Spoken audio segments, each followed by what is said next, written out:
Bağışlayan və mehriban Allahın adıyla hər birinizi xoş gördük əziz və dəyərli müsəlmanlar, dəyərli dostlar. Həzrət Rasulullah sallallahu aleyhi və aleyhi və səlləm çox gözəl hədis buyurur. Həzrət buyurur ki, ümmətim üçün 3 dənə əməldən çox narahatam. Mən dünyamı dəyişəndən sonra qorxuram ki, mənim ümmətim o 3 dənə əmələ mürtəkib ola. Onlardan birincisi Həzrət buyurur ki, haram qazancdır. Həqiqətən haram qazanc əldə eləmək, haram qazanc məsrəf eləmək, haram yollara pul xərcləmək və haram yoldan pul ələ gətirmək İslam dinində ən çox çəkindirilən əməllərdən biridir ki, insanın qursağına əgər bir tikə haram loxma daxil olarsa da, onun aqibəti çox faciəvi bir şəkildə olar. O zamana qədər ki, o tövbə eləməyib. İkinci, Həzrət buyurur ki, ümmətim üçün narahat olduğum əməl onların şəhvətpərəstliyidir. Öz şəhvətinə qulluq eləməkləridir. Öz kefinə qulluq eləməkləri, Allahı yaddan çıxartmaqları. Həqiqətən bu əməl üçün çox narahatam. Biz baxıb görsək, tarixdə də, bugünkü gündə də və gələcəkdə də şəhvətpərəstlik insanın başına gətirdiyi böyük fəsadları, başqa əməllər çox çətin insanın başına o qədər müsibətlər gətirər.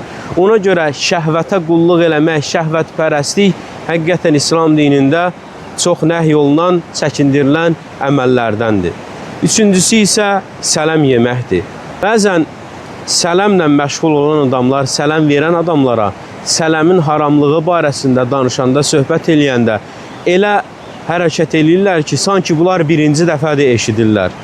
Həqiqətən Allah Teala Quran-ı Kərimdə müxtəlif ayələrdə lənətləyir o insanları və hətta onların aqibətinin necə olacağını Quran-ı Kərimdə çatdırır, açıq şəkildə qeyd edir ki, onların sonu dəlilikdir.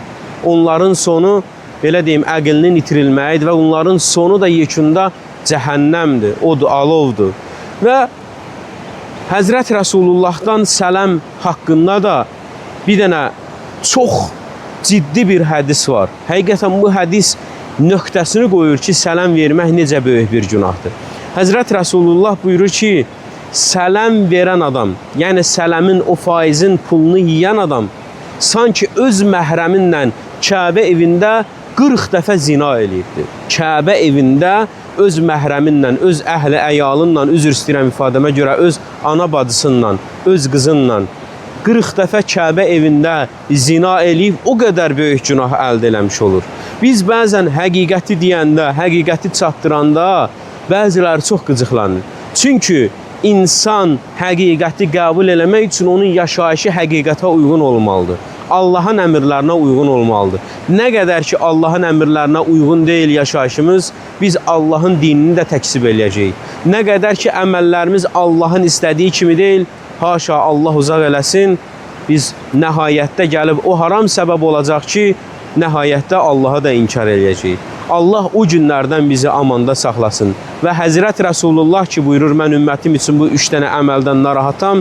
Allah bizləri bu əməllərdən uzaq olanlardan, haram qazanc əldə eləməkdən, gizlin şəhvətə qulluq eləməkdən və sələm verməkdən uzaq eləsin. Vəssalamu aleykum və rəhmətullah və bərəkatuhu.